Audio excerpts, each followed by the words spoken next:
What's going on, YouTube? It's Ashcon, aka Dropped Out Beats here, back again with another Addiction Neuroscientist Reacts video. For those just tuning into the channel, I'm a trained addiction neuroscientist and hip-hop producer, and this series is where I react to a variety of entertainers talking about their drug use, whether it be firsthand or secondhand that they have experienced from friends and family, to try to help clear up any misinformation, bad information, and reinforce any good information that I hear. Today, I'm going to be looking at Lil Xan on the Wild Ride with Steve-O podcast, talking about his drug struggles, going to rehab, and what is going on in the drug scene right now, what drugs are available and how he gets drugs. So with that being said, let me throw my headphones on and take my big ugly head off the screen, and we'll put Steve-O's big ugly head on the screen. Shout out to Steve-O and Lil Xan for giving a good interview. Let's get to it. Your main thing when you said you were like detoxing, like what were you detoxing off of? When I went to Vita Nova, I was coming off of probably taking 20. There was no fentanyl in my system, by the way. Is that a rumor that's going around? They had fentanyl? No. I'm just saying that there wasn't, because usually people get fake shit. You know what I mean? Yeah. Everything's fake. Does on the anybody street. take fentanyl on purpose? Yes. Yeah. Because it seems like it's all these like fake pills where they cut with fentanyl. They're because it's the blue, the little blue perk 30s are like the most commonly faked ones. Well, I had a guy yesterday he was in rehab. He's like, I just went in there and he's like, everything's cut with it anyway, so I might as well just do fentanyl. He's like, if that makes sense. I'm like, that doesn't make any sense at all. So yeah, I need to pause right there because this is not going to make sense to anyone who doesn't have I don't want to just say a drug problem, but like if you don't understand how the way drugs work in your body, then you're not going to understand what his friend's argument was. What he is saying is that because there is so much fentanyl cut in every drug, whether it be cocaine, which we'll talk about later, heroin, random opioids like the perk 30s that Lil Xan just mentioned. The perk 30s were also mentioned in the Lefty Gunplay video. Go back and check that out if you haven't already.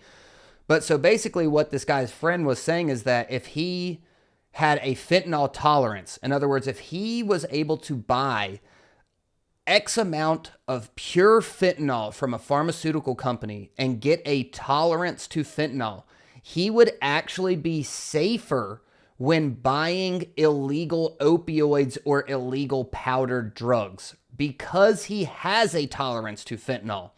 So, for example, if he built up this tolerance to fentanyl that he was talking about and then he went and bought one of these perk 30s, perhaps you, a normal perk 30 user, might take one of these and then die from overdose or poisoning. Whereas the person who has a tolerance to fentanyl is going to take this perk 30 and be okay because they have a tolerance to that amount of fentanyl that they have built up over time. And so that's a perfectly good reason of why someone might take fentanyl on purpose at this point, because they know that every drug has fentanyl in it, so it's almost safer to have a tolerance to the fentanyl. I do not condone you taking any sort of drug. Fentanyl, opioids, caffeine, nicotine, alcohol. That is not what this channel is about. This channel is about getting better drug information out. And so simply all I am saying is that a person who has a tolerance to pure fentanyl is going to be safer taking street drugs than someone who does not. And that might be a totally valid reason for someone taking fentanyl. Another valid reason for someone purposely taking fentanyl is just that it's a powerful drug, right? Like the smaller amount of a powerful drug you can take, the more beneficial it is for you because you can carry it places, kind of get away with stuff. Like if you think about it, weed is a very difficult drug to transport because like a pound of weed is huge. That's a lot of flour. It reeks. Oh my God. You know what I mean? Like weed. Just imagine, walking down the street and there's a freaking grow op right there. You're going to smell the weed. You know what I'm saying? But like, you're not going to smell any fentanyl. So a small amount of drug that goes a long way is going to be beneficial for people who are trying to use drugs on a regular basis. Let's get back into it. Problem with these fake pills is like at first people didn't like them because they wanted what they wanted, you know what I mean? But now they like Xanax, so when they were getting fake Xanax, they didn't like it. But now that the Xanax has fentanyl in it, they like the fentanyl and they're getting addicted to a whole nother substance, opiates. How common is it to have fentanyl in something that people are doing? It is probably the things being sold in LA right now. I would say 95% of everything is every drug is cut with fentanyl. So it's like the fake pill where they press it. Yeah, but it's cocaine. It's everything. Heroin. That's what killed my friend Mac Miller. It was fentanyl laced cocaine. Can you help us understand why on fucking? Is it like they're with the cocaine and fentanyl? It's it's what they used to cut it. You know what I mean? Like how they cut baby laxative or powder. Now they're doing fentanyl to make it stronger. And it makes their product a little stronger. But what the problem is like, you know, with the labs, wherever they fucking make it, someone adds 2 pounds more of the wrong batch, and then you got a deadly batch that's gonna hit the streets. You know? Yeah. So let's pause right here because there's a lot of things being said that I think is getting lost in the sauce. So let's kind of break it down. So first of all, if you're cutting cocaine with fentanyl, from a pharmacology perspective, I cannot understand this. If you like stimulants and you take cocaine and it has fentanyl in it, from my understanding, a very small amount of fentanyl can actually be stimulating. So that makes sense. People don't understand that drugs at different quantities don't always work the same, right? So like fentanyl in a very small amount isn't going to make you nod off the same way like fentanyl in a higher amount is going to make you. Alcohol actually can function as a stimulant, making you more awake.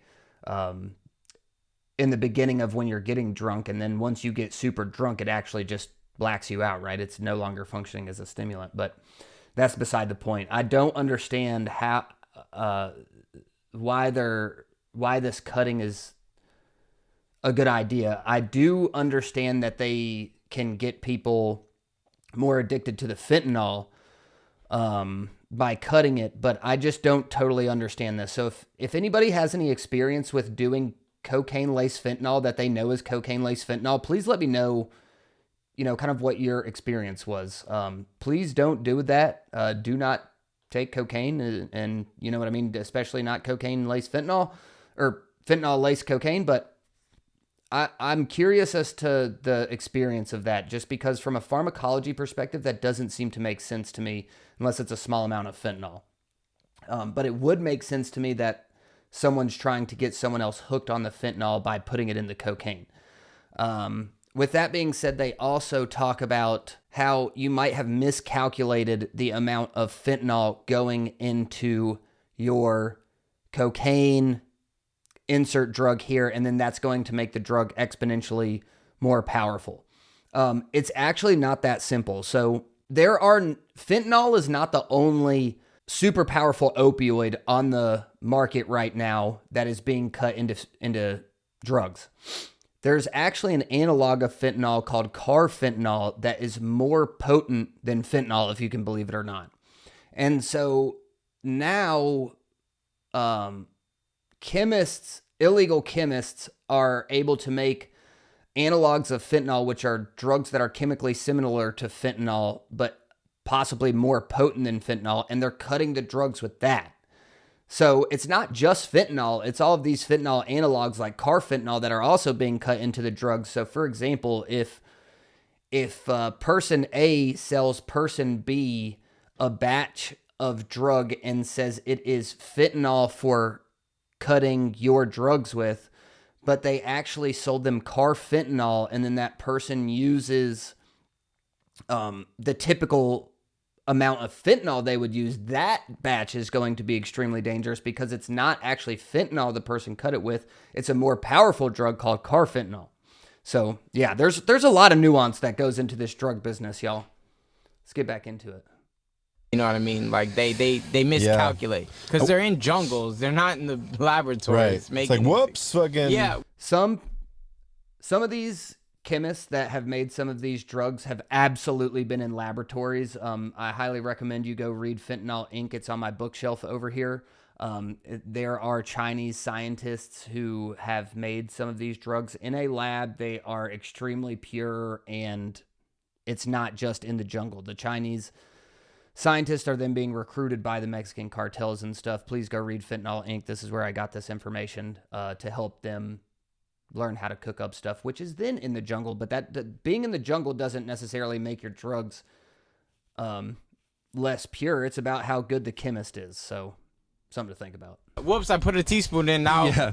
Like, did I already put a cup in, or did I not put a cup You know what I in mean? yet? It's Like, nah, crazy. I wonder if they're trying to make people addicted to fentanyl. They are. You know, like get them off the coke and slowly is kinda what I was introduce saying fentanyl, earlier. and then all you're selling is Because fentanyl. fun fact, fentanyl back like 20 years ago was like a very niche drug. It was only used as like anesthesia and pain medicine. For like open heart surgery Yeah. to keep And people didn't out they- for longer. Wasn't it like a on a patch, and they would put the Yeah, it patch was on a the patch. skin? So fun fact, fentanyl is actually used in epidurals for when women are giving birth. I think they've tried to start using hydromorphone is what I just started looking at. But yeah, fentanyl was used routinely for epidurals for women giving birth in small amounts. But again, the amount of drug is what makes it safe or dangerous, assuming you know that the drug is the drug that people say it is. patch. Skin, It was a but patch. then people would like chew the patch instead of having it on their Yeah, skin. that's actually how it started. But like, Wow. like if you would have went into a hospital 20 years ago, or no, not a hospital, a rehab, and said they would have been like, "What are you addicted to?" and said fentanyl, they would have been like, "What is that? Where did you get that?" Like, you know what I mean? Yeah.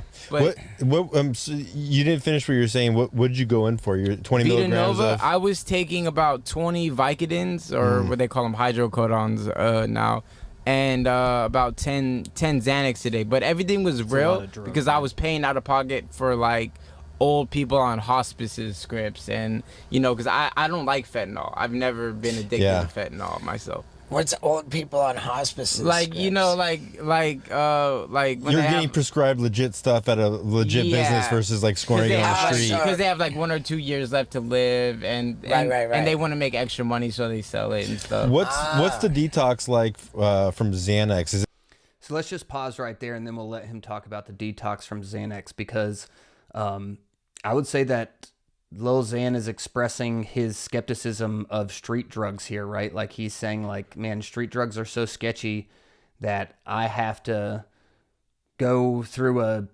seriously strange ethical way of getting my drugs so that I know that I don't have anything laced with fentanyl. Whether or not it's ethical to get drugs from people on hospice, I guess I'll leave that up to people on hospice. It seems strange to me, but yeah, I mean, it's such an issue that he is willing to buy drugs from people on hospice to stay away from fentanyl. And then what else does it say about this country that people on hospice are trying to sell their hospice drugs for money because they're dying and they can't make money. So yeah, this country. Is it like vertigo? I heard it's kind of like your vision flips. It's like, okay, like I've detoxed at my worst was probably November of 2020.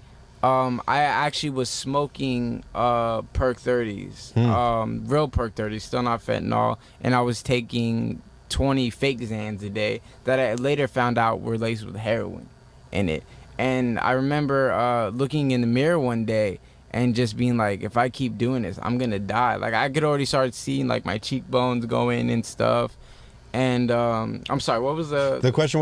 Because like when you're detoxing off opiates, you're kind of like flu-like symptoms. You're sick. You're nauseous. Yeah, it's like Xanax is like. Okay. Oh yeah. I would much rather withdraw off opiates than Xanax because the two drugs that you can actually die from withdrawals from are alcohol and Xanax, because you can have seizures. Jesus. Oh, and you started. Yeah, so we'll stop the video there, and I will say that that is accurate information. The only two drugs that we know for a fact that you can die from are alcohol and benzodiazepines, of which Xanax is a benzo. This is why I say the argument of hard drugs is nonsense. There is no such thing as hard drugs. If you drink alcohol, that's a hard drug in my opinion, and so you do hard drugs, therefore there is no such thing as hard drugs. Don't exclude yourself, you know. If you can die from withdrawal from a drug, that's a hard drug. That's what I'm defining it as. And so, yeah, Lil Xan is exactly right here. If you put someone in a room and they're withdrawing from opioids, they're going to experience basically a severe flu episode where they have a lot of stomach issues. Maybe they feel like they're running a fever, all that kind of, you know, terrible feelings that you might experience with the flu, but they're not necessarily going to die. Now, I will say I've heard Carl Hart say that this is not exactly true. Carl Hart being an addiction neuroscientist that I look up to. Shout out to Dr. Carl Hart, excuse me. But yeah, supposedly he says you can die from opioid withdrawal. Everyone else I've heard says that you can't, but I generally trust Carl. So I don't know where I stand here. I will say that when I went to grad school in the hospital, one of the other fellow grad students that was training us at the time actually told us that they keep alcohol in a refrigerator for people that have a serious alcohol addiction, because it's easier for someone who may have come in from a car accident and is about to go through alcohol withdrawal. It's actually easier to keep them alive and safe with just giving them a beer. It's not like the hospital is going to let them get drunk, obviously, but they're going to stop them from dying by just giving them a beer, because that's actually easier and safer than doing something like, you know, concocting up some ethanol IV. You know, that's a little ridiculous. But yeah, I mean, something to think about, that alcohol withdrawal and benzodiazepine withdrawal is so dangerous that you could have seizures to the point that you die. And that's because of the pharmacological targets of benzodiazepines and alcohol being glutamate and GABA, your major excitatory and inhibitory neurotransmitter systems. Basically, alcohol and benzodiazepines, from a bird's eye view, they cause more GABA they cause your GABA system to be elevated when you're on those drugs. So then when you get off of those drugs, your GABA system rebounds and it plummets. Therefore, your glutamate system goes up and actually causes what's called excitotoxicity in your brain, and then you start having seizures and can die from withdrawal. Again, alcohol is a serious drug. Benzodiazepines are a serious drug. Just because you can get them in some legal fashion doesn't make them any less dangerous of a drug. They're still dangerous drugs. The only reason that certain drugs like cocaine, heroin, you insert your drug of choice that is illegal here, is because it is being cut with fentanyl, and that is one of the main reasons that it is dangerous. The dose of the drug determines how dangerous something is. Not the legality of it. If you can get pure Xanax from a pharmaceutical company the way Lil Xan was, you're much less likely to die from a fentanyl poisoning, right? The chances of you dying from fentanyl poisoning are zero, actually, as a matter of fact, because you know for a fact that there is no fentanyl in that drug. You bought it from a reputable pharmaceutical company. And it is just a matter of you properly dosing yourself to not either overdose. That's not a poisoning, because you're taking a drug, so you should not take too much of it and, you know, result in an overdose. But you're staying safe from the fentanyl. So with that being said, I'll cut the video off here. Hope you guys liked the video. Again, I'm Dropped Out Beats. If you have any entertainers that are on a podcast interview talking about their drug use openly, or maybe secondhand drug use that they've experienced from friends and family, please comment it down below. If you are struggling with drug addiction, please seek out a substance use disorder counselor. I've been so busy, I haven't been able to get all my contacts of, like, you know, contact maybe start here or start there. But it is up to you to break the cycle. As Lil Xan says, no intervention is going to work. It is your decision to stop using drugs. And when you do, you're taking the right step, or you're taking the first step in the right direction. Please go seek out a substance use disorder counselor. My bad, y'all. Anyway, comment down below if you got any entertainers that you would like to see me react to talking about their drug use. Hit the like. Please subscribe, man. We're trying to blow this channel up, y'all. Let's get it up. Get them numbers up. Let's go. Hit the subscribe. Hit the like. I'll say it again. Hit the subscribe. Hit the like. I don't care. I do not care about saying it. Please help the channel out. You know what I'm saying? Comment down below if you think this is good drug information as well. Love you guys. Peace out.